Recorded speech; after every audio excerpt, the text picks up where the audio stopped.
ಮತ ಕಳ್ಳತನ ಆಗಿದೆ. ಅದಕ್ಕೂ ಸಾಕ್ಷ್ಯಗಳು ಕೂಡ ರಾಹುಲ್ ಗಾಂಧಿ ಅವರು ಒದಗಿಸಿದ್ದಾರೆ. ಇದಕ್ಕಿಂತ ಮುಂಚಿತವಾಗಿ ಅವರು ಲೋಕಸಭೆಯಲ್ಲೇ ವಿರೋಧ ಪಕ್ಷದ ನಾಯಕನಾಗಿ ಅಲ್ಲಿ ಅನೇಕ ಧ್ವನಿಗಳನ್ನು ಎತ್ತಿದ್ದಾರೆ. ಆದರೆ ಚುನಾವಣಾ ಆಯೋಗ ರಾಹುಲ್ ಗಾಂಧಿ ಹೇಳೋದು ಸುಳ್ಳು ಅಂತ ಅವ್ರು ಹೇಳ್ತಾ ಇದ್ದಾರೆ.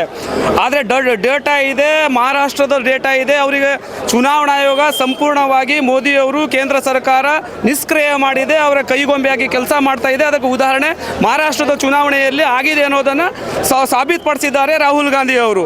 ರಾಹುಲ್ ಗಾಂಧಿ ಇವತ್ತುವರೆ ಕರ್ನಾಟಕದಲ್ಲಿ ಆಗಿದೆ ಅಂತ ಅಷ್ಟೇ ಅವರು ಧ್ವನಿ ಎತ್ತಾ ಇಲ್ಲ. ಎಂಟೈರ್ ಭಾರತ ದೇಶದಲ್ಲಿ ಎಲ್ಲಿ ಅವರ ಕೇಂದ್ರ ಸರ್ಕಾರ ಬಿಜೆಪಿಯ ಸರ್ಕಾರ ಬಂದಿದೆಯೋ ಅಲ್ಲಿಯೂ ಕೂಡ ಇದೇ ಥರ ಮಾಡಿದ್ದಾರೆ. ಮತ್ತು ಇದಕ್ಕೆ ಸಾಕ್ಷಿ ಬರೇ ಒಂದೇ ಮತಕ್ಷೇತ್ರದಲ್ಲಿ ಕಳ್ಳತನ ಆಗಿದೆ ಅನ್ನೋದಕ್ಕೆ ನಾವು ಪ್ರೂವ್ ಮಾಡೋಕ್ಕೆ 6 ತಿಂಗಳಾಗಿದೆ ಸರ್. ಚುನಾವಣಾ ಆಯೋಗ ಒಂದೇ ಚುನಾವಣಾ ಆಯೋಗ ಇಲ್ಲ, ಕೇಂದ್ರ ಸರ್ಕಾರ ಇಡಿ ಆಗಿರ್ಬೋದು, CBI ಇರ್ಬೋದು, ಇನ್ಕಮ್ ಡಿಪಾರ್ಟ್ಮೆಂಟ್ ಆಗಿರ್ಬೋದು, ಕಾಂಗ್ರೆಸ್ ಸರ್ಕಾರದ ಶಾಸಕರ ಮನೆಯಲ್ಲೇ ಅವರು ಇಲ್ಲಿವರೆಗೆ ರೇಡ್ ಮಾಡಿದ್ದಾರೆ.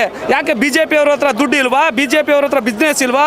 ಅವರೇನು ಅಧಿಕಾರಕ್ಕಿಂತ ಮುಂಚೆತೆ ಬರುವಾಗ ನಾನು ಹೊರ ದೇಶದಲ್ಲಿರ್ತಕ್ಕಂಥ ಕಪ್ಪು ಹಣವನ್ನು ತರ್ತೀನಿ ಅಂತ ಹೇಳಿದ್ರು. ಒಂದೇ ಒಂದು ಪೈಸೆ ತರಕ್ಕಾಗಿಲ್ಲ.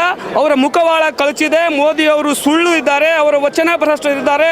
ಅವರಷ್ಟು ಫೇಕ್ ಪ್ರಧಾನಮಂತ್ರಿ ಯಾರೂ ಇಲ್ಲ ಅಂತೇಳಿ ರಾಹುಲ್ ಗಾಂಧಿ ಇಡೀ ಭಾರತ ದೇಶದ ಹಳ್ಳಿಯಲ್ಲಿ ಅವರು ತಿರುಗಾಡ್ತಾ ಇದ್ದಾರೆ. ಸಾಮಾನ್ಯ ಜನರ ನೋವು ಏನಿದೆ ಅಂತ ಅವ್ರು ಹೇಳ್ತಾ ಇದ್ದಾರೆ ಸರ್.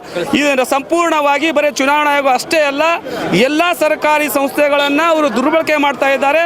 ಅದು ನೇರವಾಗಿ ನಿಮಗೆ ಕಾಣ್ತಾ ಇದೆ ಸರ್. ಯಾಕೆ ಬರೀ ವಿಪಕ್ಷಗಳ ಮೇಲೆ ಅಷ್ಟೇ ಯಾಕೆ ರೇಡ್ ಆಗ್ತಾ ಇದೆ? ಯಾಕೆ BJP ಅವ್ರ ಹತ್ರ ದುಡ್ಡು ಇಲ್ವಾ? BJP ಅವ್ರ ಹತ್ರ ಆಸ್ತಿ ಮಾಡಿಲ್ವಾ? ಅವ್ರ ಹತ್ರ ಏನು ಇನ್ಕಮ್ ಡಿಪಾರ್ಟ್ಮೆಂಟ್ ಅವ್ರಿಗೂ ಮಾಡಲಿ ಅಲ್ಲ, ಕಾಂಗ್ರೆಸ್ ಅವ್ರು ಮಾಡಿ ನಾವು ಸ್ವಾಗತ ಮಾಡ್ತೀವಿ. ಆದರೆ ಅವ್ರ ಹತ್ರ ಇಲ್ವಾ? ಯಾರಿಲ್ವಾ? ಆದರೆ ಅವ್ರು ಏನು ಮಾಡ್ತಾ ಇದ್ದಾರಲ್ಲ, ಅವ್ರು ಇವತ್ತು ಕೂಡ ಅವರು ಮಾಡಿದ್ದನ್ನು ಅವರು ಒಂದು ದಿವಸ ಉಣ್ಲೇಬೇಕು ಸರ್. ಮುಂದೆ ನಾವು ಕಾಂಗ್ರೆಸ್ ಸರ್ಕಾರ ಬಂದೇ ಬರುತ್ತೆ, ರಾಹುಲ್ ಗಾಂಧಿ ಅವರು ಪ್ರಧಾನಮಂತ್ರಿ ಆಗ್ತಾರೆ. ಅವರು ಮಾಡಿರ್ತಕ್ಕಂಥ ಕೆಡ್ಡಗಳಲ್ಲಿ, ಅವರು ತೋಡಿರ್ತಕ್ಕಂಥ ಕೆಡ್ಡಗಳಲ್ಲಿ ಅವರದೇ ಶಾಸಕರು, ಅವರೇ ಮಿತ್ರರು, ಎಷ್ಟೋ ಜನ ಜೈಲುಗಳು ಅವರಿಗೆ ಸರಿ ಹೋಗಲ್ಲ ಸರ್. ಇದು 100% ರಾಹುಲ್ ಗಾಂಧಿ ಅವರ ಹೆಜ್ಜೆ ಏನಿದೆಯಲ್ಲ, ಅವರ ಹೆಜ್ಜೆಗೆ ಇಡೀ ಭಾರತ ದೇಶದ ಯುವಕರಾಗಿರ್ಬೋದು, ಸಾಮಾನ್ಯ ಜನ ಇರ್ಬೋದು, ದಲಿತರು ಇರ್ಬೋದು, ಶೋಷಣೆ ಇರೋದು, ರಾಹುಲ್ ಗಾಂಧಿ ಇರುವುದೇ ಈ ದೇಶದ ಸಂವಿಧಾನ ರಕ್ಷಣೆಗೆ, ಸಾಮಾನ್ಯ ಜನರ ರಕ್ಷಣೆಗೆ, ಕೃಷಿ ಕಾರ್ಮಿಕರ ರಕ್ಷಣೆಗಾಗಿ ಇರುವುದೇ ರಾಹುಲ್ ಗಾಂಧಿ ಅವರು ಇಡೀ ಮನೆತನ.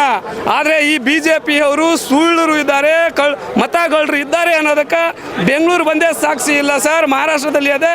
ಇನ್ಕಿಂತ ಮತ್ತೆ ಬೇರೆ ನಮ್ಮ ಸರ್ಕಾರ ಬಂದರೆ ಇದು ಸಂಪೂರ್ಣವಾಗಿ ತನಿಖೆ ಮಾಡ್ತೀವಿ. ಇದರಿಂದ ಯಾರ್ಯಾರು ಇದ್ದಾರೆ ಅವರೆಲ್ಲರೂ ಜೈಲ್ ಒಳಗೆ ಪರಪ್ಪನ ಅಗ್ರದಲ್ಲಿ ಇದ್ದೇ ಇರ್ತಾರೆ ಸರ್. ಇದು 100%.